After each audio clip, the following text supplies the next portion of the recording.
నా పేరు వంశీకృష్ణ, ఎంపీటీసీ చాకల్కొండ గ్రామం. మేము ఈరోజు ప్రజాస్వామ్యయుతంగా ఎంపీపీ ఎన్నికకు బయలుదేరినప్పుడు మమ్మల్నేమో పోలింగ్ సెంటర్, ఎలక్షన్ జరిగే సెంటర్కి 1/2 కిలోమీటర్ ముందు ఆపేసి మిగిలిన ఎంపీటీసీలనేమో డైరెక్ట్ కార్లలో ఎలక్షన్ సెంటర్ దించారు. ఈ నడిచే క్రమంలో మా ఎంపీటీసీని పెనుగులాటలో ఒక ఆమె గాయాలైనాయి, ఇంకొక అతను కిడ్నాప్ గురైనాడు.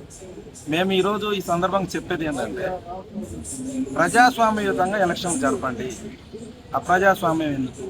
ఈ విధంగా చేయడం వల్ల మనం ప్రజలకి ఏమని ఇండికేషన్ ఇస్తున్నాం, మనం ఎటు పోతున్నాం, మనం ఎటు పయనిస్తున్నాం, ఇది చర్చ జరగాల. ఖచ్చితంగా ప్రజల్లో కానీ నాయకుల్లో కానీ ప్రజాస్వామ్యం గురించి చర్చ జరగాలి. ఎందుకంటే ఈ విధమైన ఇండికేషన్ ఇచ్చినప్పుడు మనము ప్రోగా ఉండాలి, డెవలప్మెంట్లో కానీ ప్రజాస్వామ్యంలో కానీ ప్రో ఉండాలి. కానీ ఇక్కడ ప్రో ఎక్కడ కనపడాల.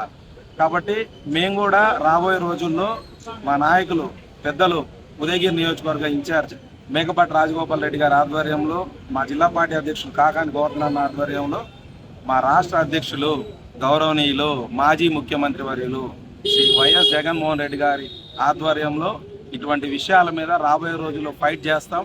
పేద ప్రజల పక్షాన ఉంటాం. ఇటువంటి సమస్యలన్నీ ఎదుర్కొని 2029కి మేము ఏ విధంగా ప్రిపేర్ కావాలో ఇవన్నీ చేసుకుంటూ రాబోయే రోజుల్లో ఖచ్చితంగా మేము విజయం సాధిస్తాం.